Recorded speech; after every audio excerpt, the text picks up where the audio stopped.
Osiyo Islanders, my name is Silent, and welcome back to the reading of Worst Life Ever, the story of Kazuyuki Fujita's skull.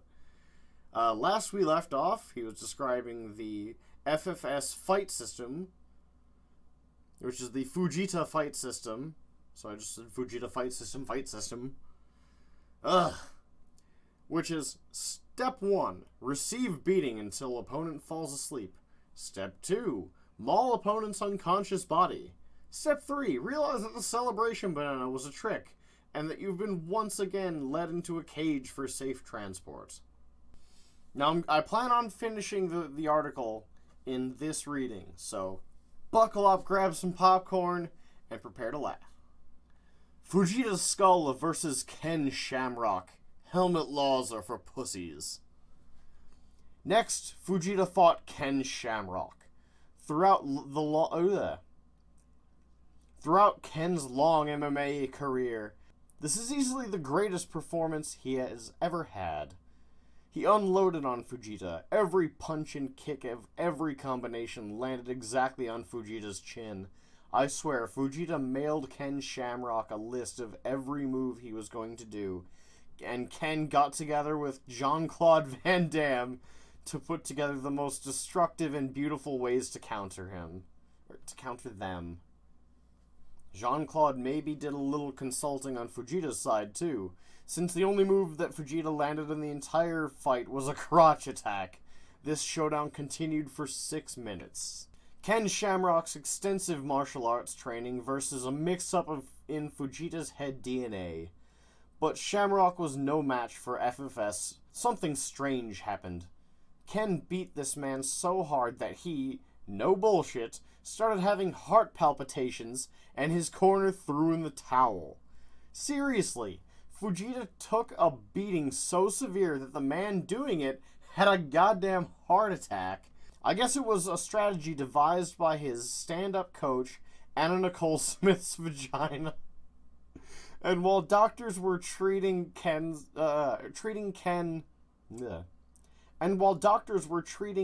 Shamrock, the only thing that was hurt on Fujita was the team of archaeologists that happened to be exploring his skull's upper mantle at the time. Nerdsplanation? When creating characters in video games, you often make sacrifices. For example, your rogue doesn't have enough points to learn Mutilate and Killing Spree. If you spring for Invincible Head, there aren't enough points left over to put into Agility. Fujita actually has a negative 65 to dodge, which means cars instinctively swerve into him, and it takes 10 minutes and a man-shaped hole in the wall to get through a doorway. I'm loving the nerd-splanations. Oh, they speak to me. They speak to my soul. Do you understand?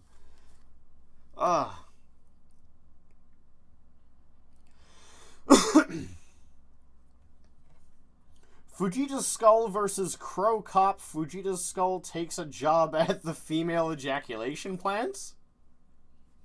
To fuck? Japan has a childlike fascination with strange matchups.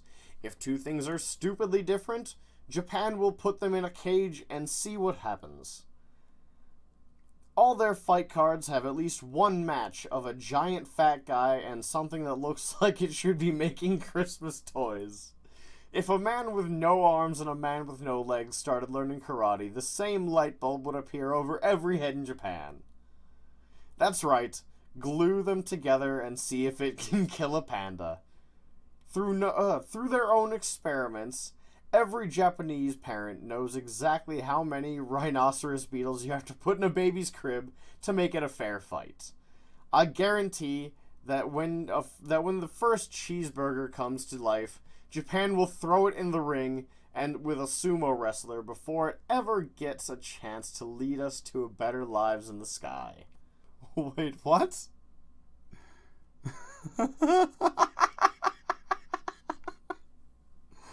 Oh, man.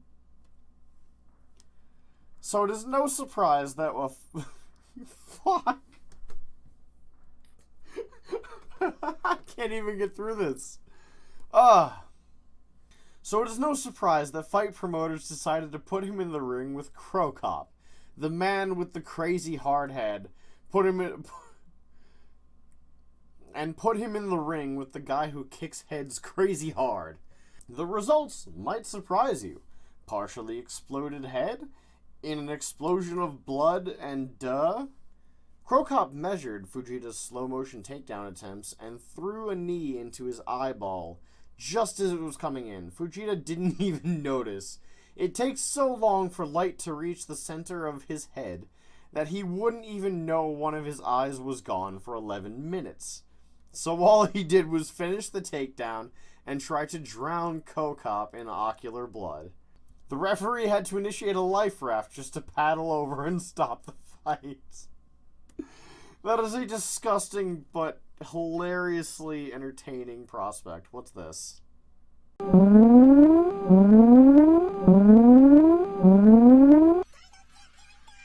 Wait, was this an actual fight? You can get it! Get him, Fujita! You can do this! Use the FFS! Oh no. Oh, the ref is actually timing them out. Is he actually bleeding? Oh!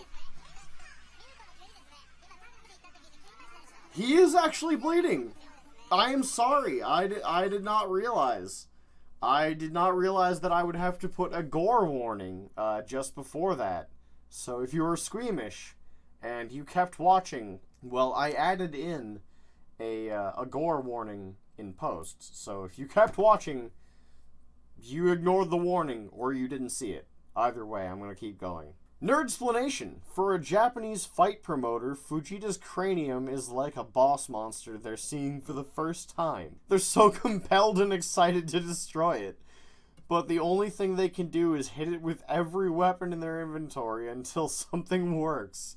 It was their eureka moment. Holy water bounces off. Ifrit has 0. Bubble lead actually heals him.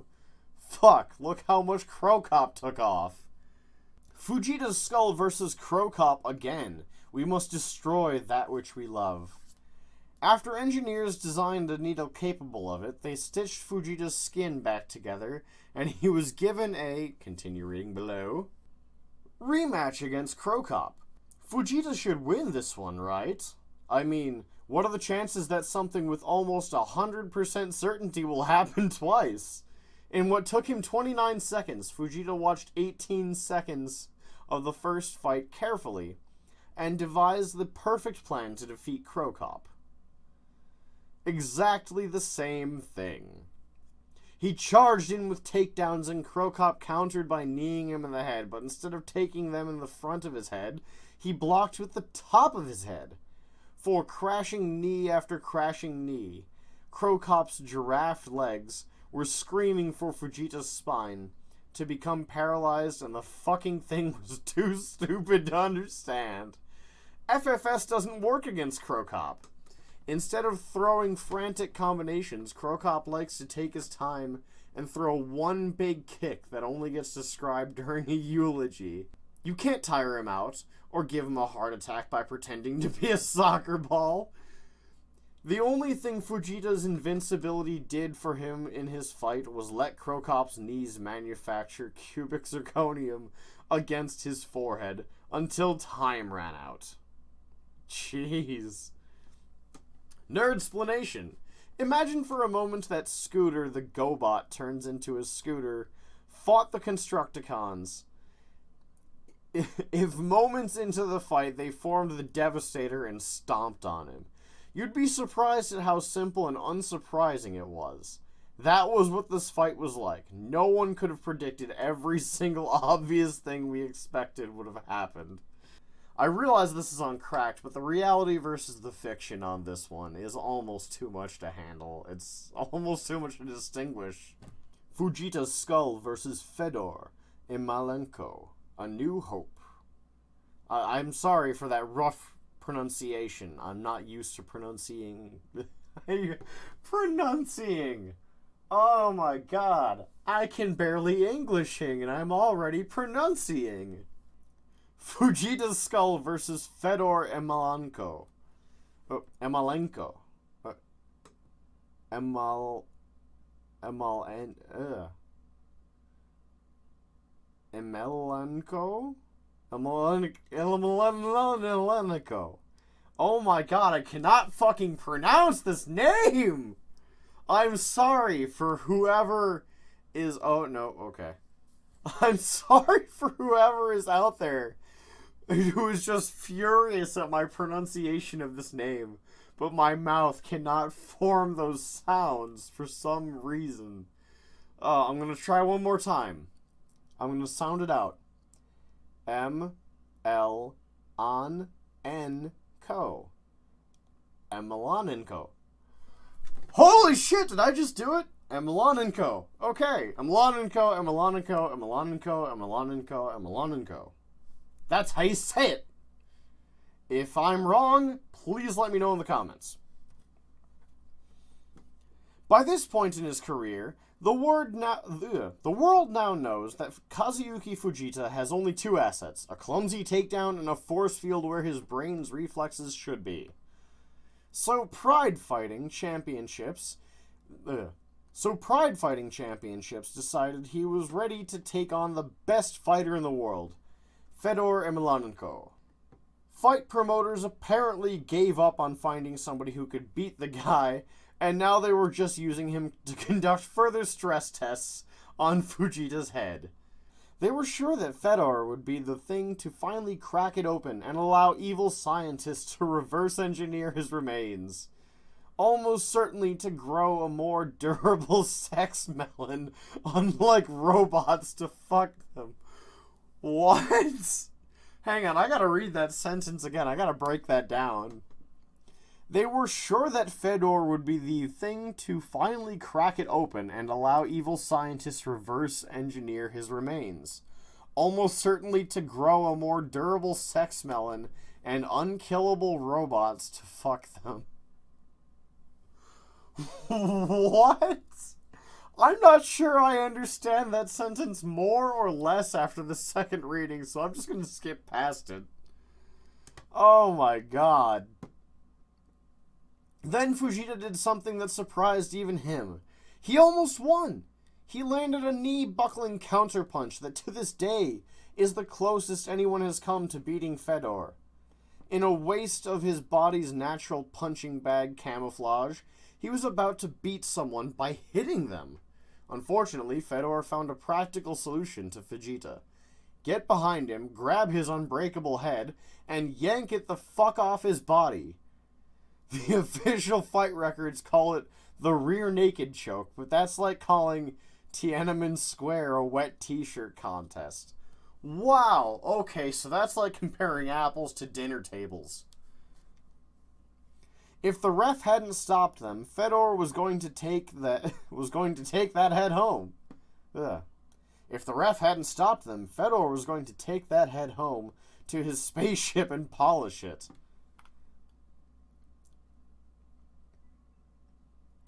Nerdsplanation? I think that last part was already in nerd. Quite sound, yes. Alright, there's a video here. I'm pretty sure this is related to that. Video's unavailable. I guess they didn't want to see the gruesomeness of this guy just trying to yank this guy's head off. Oh, there's tips on these. I'm sorry, I was so busy reading the article, I didn't even realize there was tips of FFS fighting tips. They could be so useful.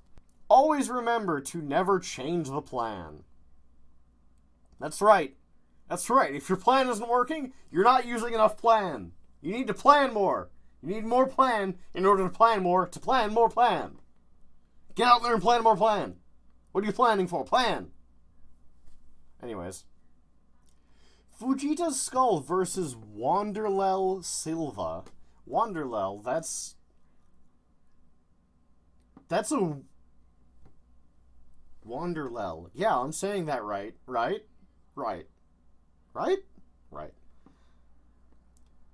Wanderlel Silva on the Wings of Hope. Crop Cop proved that Fujita's head is living tissue over metal endoskeleton. And then Fedor proved that it will surrender if you start to sever it from its body. But Japanese fight promoters still hadn't gotten a chance to see someone just pound on it until it cracked. Will it explode when you expose its core? Is it filled with something that you can rape with an octopus? Whoa! Okay, like, previously, even with the gore, that was down here. You just took it to way the hell up here. What? Yeah. That's when it hit them. Wanderlei Silva. That guy hates skulls. At the time, the country of Japan was using Wanderlei Silva to control fighter population, and they occasionally dragged him on a chain through the ocean to hunt whales in the least humane way possible. That's horrifying. The fight was a massacre. Fujita tried both of his techniques against Wanderlei. He slowly waited to get punch and laid on top of him without doing anything. Neither worked. And Wanderlei eventually got on his feet and stalked Fujita like a Japanese octopus in an all-female prison. Wow, really playing to the tentacle trope there, buddy. Alright. He hit him as hard as you can hit somebody. Many times.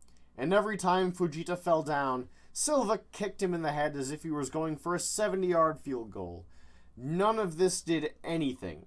Half the arena was crying since they thought they were watching one ape administer the death penalty to another, and the other half was dead from shockwaves. Silva kept punching him down, kicking him up, watching him get up, and starting from the top. Someone outside the ring, or probably just a chunk of shrapnel, hit the bell and the referee declared a knockout, but Fujita was already back up before the words were out of his mouth.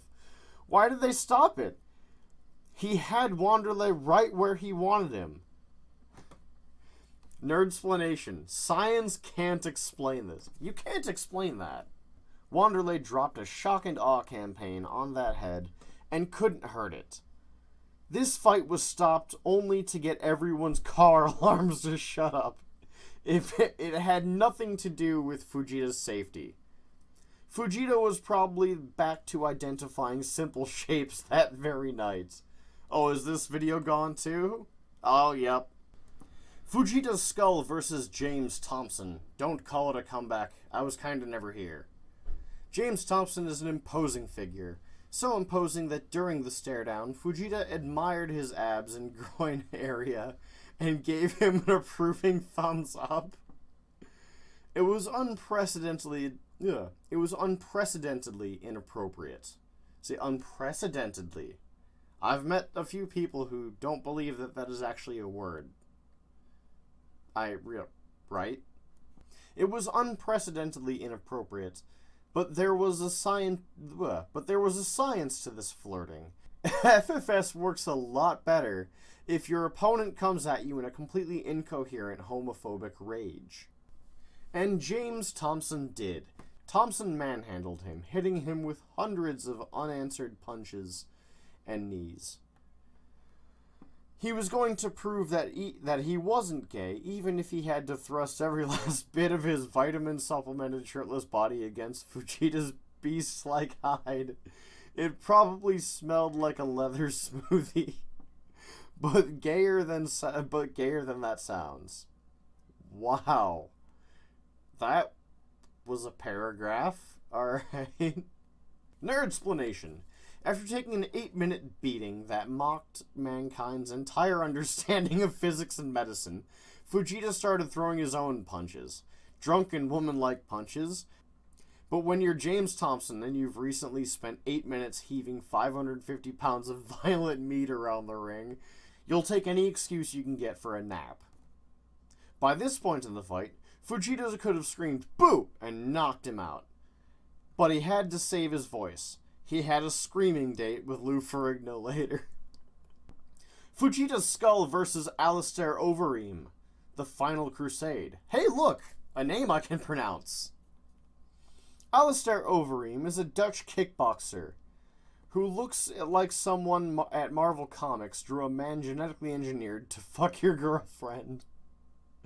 And at the end of 2009, his giant black Thor beast hit Ewerton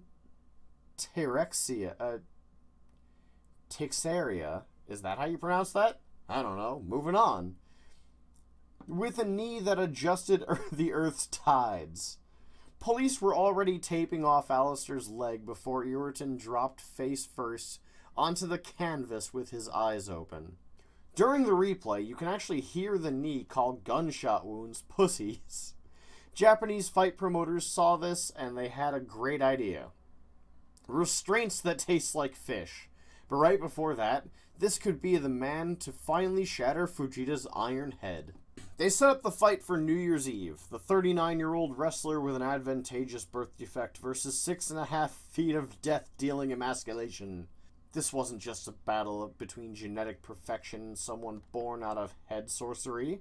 It was possibly Japan's last chance to experiment on this skull that had given them so much joy and baffling medical data over the years.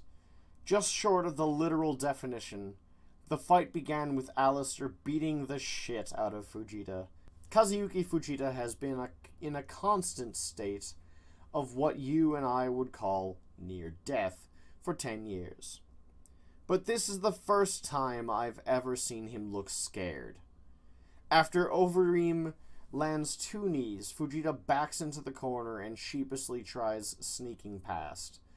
Alistair punches him back into the corner and lands a 3rd knee that I swear lights on fucking fire before it impacts. Fujita goes down. Here's the crazy part though. He doesn't get back up. He stays on the ground holding his head as baffled as the rest of us. I have a theory that the previous 17,000 blows to the head all gave him amnesia, and this one Looney Tunes bonk gave his head all its memories back. Japan finally got what it wanted, only there was no candy surprise inside of Fujita. There was no tiny pilot demanding to know why you humans broke his ape ship. Just a guy with decades worth of fist craters and bad decisions catching up to him all at the same time. Oh, poor guy. It'd almost be tragic if you could look away from the slow-motion rippling of Alistair's muscles in the instant replay. Nerdsplanation? In the Secret Wars, Human Torch was being choked by Ultron, a robot completely encased in adamantium. Obviously, fire doesn't do much against any metal from the cool Namium family. So Torch went Nova, so he would at least look awesome as he died. However, Ultron stopped. His shell was intact, but the Nova flames melted something important inside him. I think that's what we're dealing with here. Alistair couldn't figure out how to crack Fujita's skull, so he simply hit it hard enough that everything in it turned to liquid.